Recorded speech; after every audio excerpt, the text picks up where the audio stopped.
Davos 2020 में एक बार फिर से आप सबका स्वागत है। अब हमारे साथ पिरोजा गोदरेज, चेयरमैन गोदरेज प्रॉपर्टीज यहाँ जुड़ रहे हैं डावोस वर्ल्ड इकोनॉमिक फोरम में। Thank you very much Pirojsha for speaking to us. पहले डावोस में क्लाइमेट चेंज पर बहुत बातचीत हो रही है, आपको इंडिया का रोल कैसा दिखता है towards cleaner better environment? Because everyone is pledging, सब लोग साथ आने की बात कर रहे हैं, कोलैबोरेटिव अप्रोच रख के to work towards a better future for our next generation. तो उसमें आप इंडिया का role and as a responsible company from India, big global company, आप कैसे पार्टिसिपेट करेंगे? Great to be with you, Swati. I think you're absolutely right that, I think climate change has become now world over the most important topic. I think most people feel this is the biggest crisis humanity faces. True. And that it is one that independent action at individual company levels or individual country levels can't make a difference. So it really does have to be a collaborative effort. And I think a forum like Davos is a good place to try and bring together thought leaders and world leaders and business leaders who do care deeply about this topic. Certainly, I think India has a critical role to play. We obviously have a population of 1.3 billion people, almost 20% of the whole world's population. I think as the economy in India grows, you will have higher consumption of energy. You will have, as wealth grows, higher pressures, higher carbon emissions. And I think how we go about handling that, building intelligent systems the first time, can make a huge difference. I'll give a small example from the industry I'm most familiar with. But the real estate sector is one that has a big role to play because, buildings are where 40 to 50% of the world's energy gets consumed. True. And intelligent design of buildings can play a massive role in ensuring that the requirements are minimized, water is conserved, energy is conserved, and these can go a long way.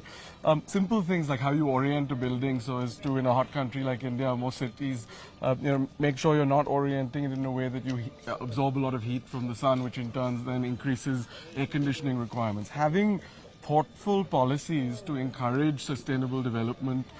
So, for example, some states in India now give additional FSI so you can build higher area if you are doing green building. So I think there is a huge role India has to play because of its size and because of its stage of growth.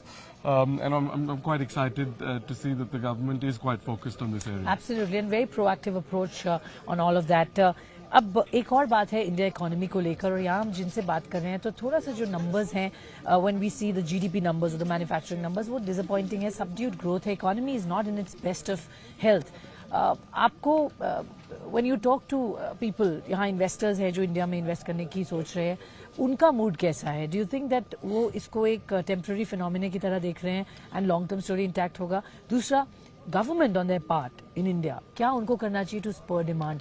क्या है आपकी budget wish list, क्योंकि वो एक बड़ा event है which is around the corner. So क्या government को करना चाहिए to boost growth, to bring back that demand in the system? Yeah.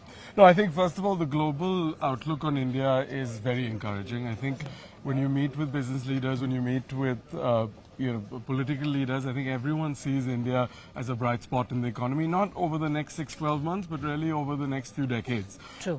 I think again, having a country with a population as large as ours enjoys, having the kind of human resources and capabilities we enjoy, I think there's no reason for anyone to not have very bullish expectations of the Indian economy, and certainly in all our interactions here, that is what we're encountering.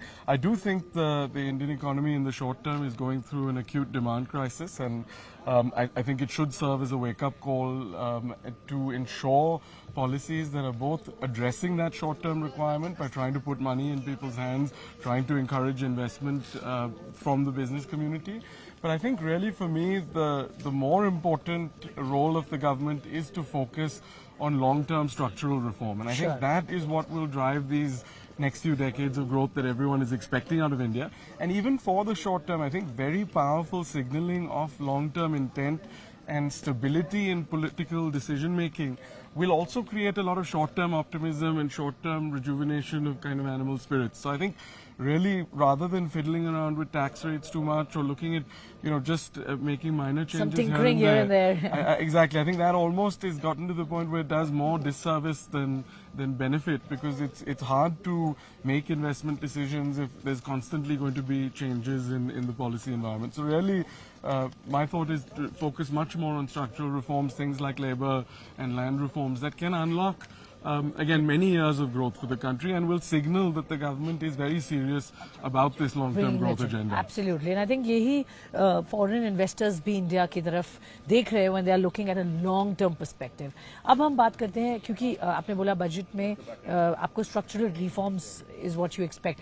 Real estate बहुत ही important sector है and I think हमने देखा है government की तरफ से they have recognized and understood कि वहाँ ग्रोथ लानी बहुत ज़रूरी है.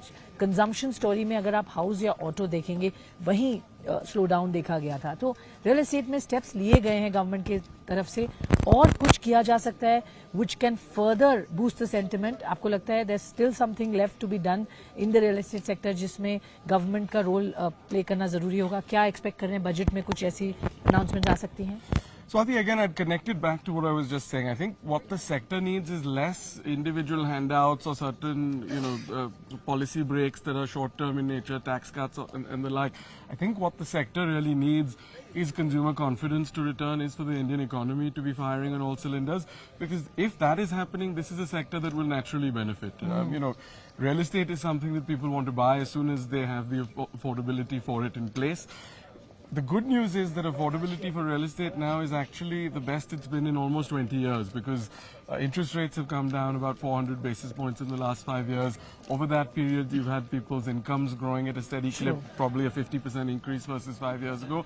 And at the same time, property prices are lower. So I actually think we're all set for a strong revival. What's needed, again, is general consumer confidence to come down. And I think the one thing that, again, would benefit the overall economy, but is quite specific also to the real estate sector, is the ease of doing business issues the sector faces, where you often have 40, 50 different regulatory permissions needed before a project can be kicked off, which creates huge uncertainty about timelines of projects and therefore also impacts the affordability of real estate. So I think that is an issue specific to the sector, not necessarily specific to the budget. In the budget, again, I think the agenda for the long term, the focus on really generating structural reforms that create the kind of next leg of India's growth. Because, we had in the 1990s unleashed a set of reforms that have actually taken India to a very different place over the last 30 years than where we were. And I think the great hope would be that we see the next leg of that kind of coming reform in now, process 2020, that's the year. The time is now. Time is now. You have performed extremely well in these difficult times and I think आपको as a company हम लोग benchmark करते हैं और देखते हैं कि इतने difficult period में भी you've done well. What is it that you've done right जो real estate sector players देखना चाहते हैं जिसमें आपने growth देखी है? You've seen a good steady strong growth and I think आपका pipeline भी बहुत robust दिख रहा है. So 2020 कैसा year जाने की उम्मीद है? क्या आप बहुत strong demand देख रहे हैं आते हुए? Yeah, we're very optimistic from a Godrej Properties company level perspective because some of the challenges that the economy is currently going through and the sectors currently going through are actually benefiting the stronger players within the sector. What we're seeing is that given the kind of liquidity challenges the industry is facing, most customers are really gravitating to wanting to buy homes from only the stronger developers with better balance sheets, with strong brands. So I think we see a huge opportunity in the current year. Our focus really has been to make sure that we utilize this period of weakness as one where we strengthen our project portfolio by entering into partnerships with other developers who are seeking to monetize their land. And we feel very confident that that strategy will help us greatly over the next few years as the markets improve and as we launch all these projects. So I think at the company level, we're extremely optimistic for 2020. Fantastic. So it's optimism all the way. And finally, अगर हम बात करें आपका natural extension of your business is probably in the housing finance setup. And I think आपने इसके बारे में पहले भी बात की है. When is the right time when we will see Godrej expanding to not just being a builder, but also getting into a natural extension of the business? Yeah. So we already have done some of that, Swati. So, we've recently separated out a real estate private equity business through which we're investing, both co-investing with Godrej Properties as well as making separate investments. That business has about $1 billion of assets under management. We see a lot of opportunity there. The housing finance space is another thing we're exploring. So I think there are a lot of opportunities and we certainly are looking at it as Godrej Properties, setting up a platform in the space where we can look at opportunities in related spaces. Timelines? Well, on the private equity side, it's up and running, and I think we have big plans for that. On the housing finance side, hopefully quite soon. All right. Thank you very much, Pirojsha. बहुत बहुत शुक्रिया. Thank you, Swati.